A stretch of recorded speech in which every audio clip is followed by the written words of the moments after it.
हर chapter के आगे ये लिखा है कि कौन सा क्वेश्चन नंबर कौन से चैप्टर से आया है। क्लियर कर देते हैं। जैसे क्वेश्चन नंबर 6 के दो पार्ट हैं, पार्ट ए और पार्ट बी, रिप्रोडक्शन और बायोटेक्नोलॉजी। इन तीनों को तो छोड़ना ही मत। इंटरनल चॉइस ऐड करके ब्लूप्रिंट बनाए, बट आपको यहाँ से चैप्टर्स की इंपॉर्टेंस समझ में आ रही है। बिल्कुल भी घबराने की जरूरत नहीं है, क्योंकि सिर्फ hi everyone, hello hello hello, welcome to ISC वाला class 11th and 12th। Hello guys, how are you? कैसे हैं आप लोग? तो भाई आज हम बहुत इंपॉर्टेंट डिस्कशन करने वाले हैं। आपका स्पेसिमेन पेपर आउट हो गया है। अब तुम क्लास 12 के बोर्ड देने जा रहे हो, तो ऑफ कोर्स एक पेपर पैटर्न पता होना चाहिए, ताकि तुम लोग बिल्कुल तैयार हो सको। और आपको हम एक ब्लूप्रिंट भी देने वाले हैं कि कौन से चैप्टर से आप कितने क्वेश्चंस एक्सपेक्ट कर सकते और ये स्पेसिमेन बेटा इसलिए भी इम्पोर्टेंट है, आपको आइडिया लग जाएगा कि कौन से चैप्टर का कितना वेटेज है, किस तरीके से आपको अभी से प्रिपरेशन करनी है। हालांकि आईएससी ये भी बोलता है बेटा कि आप बिल्कुल भी मतलब इसी पर डिपेंड नहीं कर सकते कि इस चैप्टर से इतने नंबर ऑफ क्वेश्चंस ही आएंगे।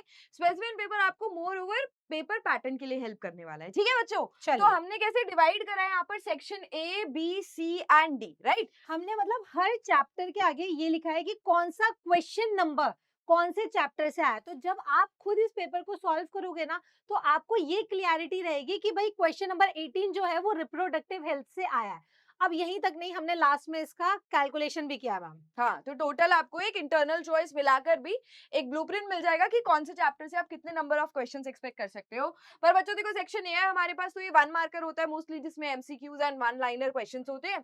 तो इसमें मोस्टली देखो सारे चैप्टर से एक एक क्वेश्चन आया ही है, तो आप कोई भी चैप्टर स्किप नहीं कर सकते हो। जैसे यहाँ पर बात करें हमारे बॉटनी के चैप्टर की, question number 7, then human reproduction reproductive health, तो इससे एक क्वेश्चन आ गया। और देखो टीचर्स जो बोल रहे हैं ना, बार बार उस चीज पे एम्फेसाइज करो। जैसे जेनेटिक्स या बायोटेक्नोलॉजी या ह्यूमन हेल्थ एंड डिजीज, आपको बार बार बोला जा रहा है कि हाई वेटेज है, और आपके स्पेसिमेन के अंदर भी दिखाया गया है कि यहाँ से क्वेश्चंस बहुत हैं। 5 इसमें ही सही आ गए। देखो इस पूरी कंबाइंड यूनिट में से ही आपके 5 क्वेश्चंस बन रहे हैं बच्चों। चलो ठीक तो है, फिर उसके ये हो बाद गया। ह्यूमन हेल्थ एंड डिसीजेस में 4 क्वेश्चंस इसमें से आ गए हैं। देन हम सेक्शन बी पर आ गए, व्हिच इज ऑफ 14 मार्क्स।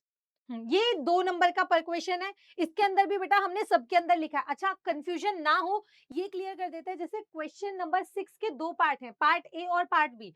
तो पार्ट ए आया है एवोल्यूशन से, पार्ट बी आया है मॉलिक्यूलर बेसिस ऑफ इनहेरिटेंस से। मतलब जिसके आगे बी लिखा है ना, उसका पार्ट बन रहा है एंड वो उस पर्टिकुलर चैप्टर से क्वेश्चन बन रहा है। ठीक है, तो सेक्शन बी हो गया। Then come section C. अब यहाँ पर आपको थोड़ा सा राइट करके या एक्सप्लेन करके पॉइंटर्स में अपने आंसर्स को लिखना है।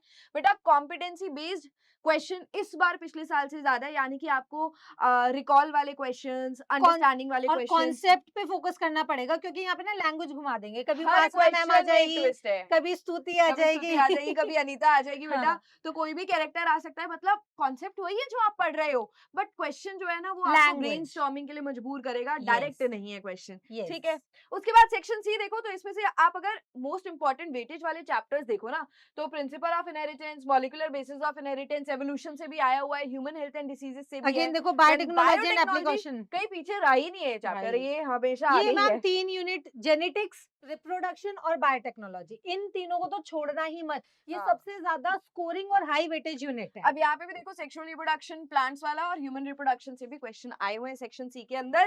फिर अगर हम जाए सेक्शन डी में, तो सेक्शन डी में हमारे पास अब ये 5 नंबर वाले क्वेश्चन है, हाँ। जो अब आपका स्कोर डिसाइड करेंगे कि आप किन चीजों के ऊपर ज्यादा वेटेज। देखो आपको ध्यान रखना है, यहाँ पे ऑर्गेनिज्म एंड पॉपुलेशन से पूरा 18 क्वेश्चन नंबर जो है उसका ए और बी दोनों इसी से आया है। देन जेनेटिक्स से फिर से भाई कोई सेक्शन ऐसा नहीं रहा है जिसके अंदर जेनेटिक्स नहीं क्वेश्चन ही आई ना है। हो। हाँ। 16A 16B। और देखो रिप्रोडक्शन में ह्यूमन रिप्रोडक्शन से 17 और सेक्सुअल रिप्रोडक्शन से 17 का बी। पर अगेन बच्चों, इसका मतलब ये नहीं है कि सेक्शन डी में इसी चैप्टर से क्वेश्चन आएंगे, यहाँ से भी क्वेश्चन आ सकते हैं। आपके पास Correct. कोई भी चैप्टर स्किप करने का ऑप्शन ही नहीं है, क्योंकि अगर आप इस ब्लूप्रिंट को देखो, तो सारे चैप्टर्स में से कम 9-10 9-10 9-10 5 इतने क्वेश्चंस, इतने मार्क्स उस चैप्टर से आ ही रहे हैं। तो अब ये ऑफ कोर्स ये बेटा इंटरनल चॉइस ऐड करके ब्लूप्रिंट बनाए, बट आपको यहाँ से चैप्टर्स की इंपॉर्टेंस समझ में आ रही है। तो देखो यहाँ पर अगर हम बायोटेक्नोलॉजी पर आ जाएं इस यूनिट पर, तो यहाँ तो 20 नंबर का पूरा यही बन गया। तो आपको इस यूनिट पर बहुत ज्यादा काम करना है। फिर आपको ये पहली 3 यूनिट पर अगेन बहुत ज्यादा काम करना है। कौन सी छोड़ू, सब पे काम करना है। मैम ये तो प्रिंसिपल बिल्कुल ही ऑफ मत छोड़ना इनहेरिटेंस। भाई। देख लो सबसे ज्यादा, और हर बार बेटा हर जगह, नीट हो, सीयूईटी हो, क्लास 12 हो, हर जगह जेनेटिक्स, ह्यूमन रिप्रोडक्शन और बायोटेक्नोलॉजी सबसे ज्यादा हाई स्कोरिंग यूनिट्स है। तो ये तो नहीं छोड़नी है, बट इसका मतलब ये नहीं है कि इसके अलावा नहीं पढ़ना है। जैसे कि मैम बोल रही है सब पढ़ना है, ये सिर्फ एक आइडिया है आपको कि इस तरीके से पढ़ाई आपको करनी है। अब भाई पेपर पैटर्न आपको पता चल जाएगा, एक बार स्पेसिमेन पेपर हम सॉल्व भी करेंगे, साथ में यस, करेंगे। बिल्कुल भी घबराने की ज़रूरत नहीं है क्योंकि सिर्फ लैंग्वेज बदली है बेटा, पढ़ाई तो वही रहेगी, कॉन्सेप्ट तो वही रहेगा। करेक्ट। उल्टा क्वेश्चन जो है ना वो ईज़ी फॉर्म में आता है अगर तुम ध्यान से पढ़ो तो। वो बस ऐसे नाम ऐड कर देते हैं, कहानी बना देते हैं तो आपको डिकोड करना पड़ता है, वहाँ थोड़ा-सा चैलेंजिंग लगता है बट बात तो वही है। पेपर पैटर्न से घबरा रहे हैं बच्चे, प्लीज़, प्लीज़, प्लीज़ खुद को थोड़ा-सा काम डाउन रखो, ऐसा कुछ भी बहुत भयंकर सा और नहीं मैम होने क्लास वाला है। में क्या हो रहा था कि बहुत ही टफ है, बहुत ही भाई को हमने एनालाइज़ किया दोनों ने, कुछ ऐसा टफ नहीं है और हम लोग वीडियो भी बनाएँगे कि क्वेश्चन ऐसे टफ नहीं है, बस हाँ, फ्रेमिंग थोड़ी अलग की गई है, तो क्वेश्चन टफ नहीं है बेटा। बिल्कुल बच्चों। चलो। So that's it, thank you so much, I hope this video helped you guys. ठीक है, तो टेक केयर एंड जल्दी ही हम मिलेंगे, स्पेसिमेन पेपर सॉल्व करेंगे साथ में। Okay, bye bye. Bye bye.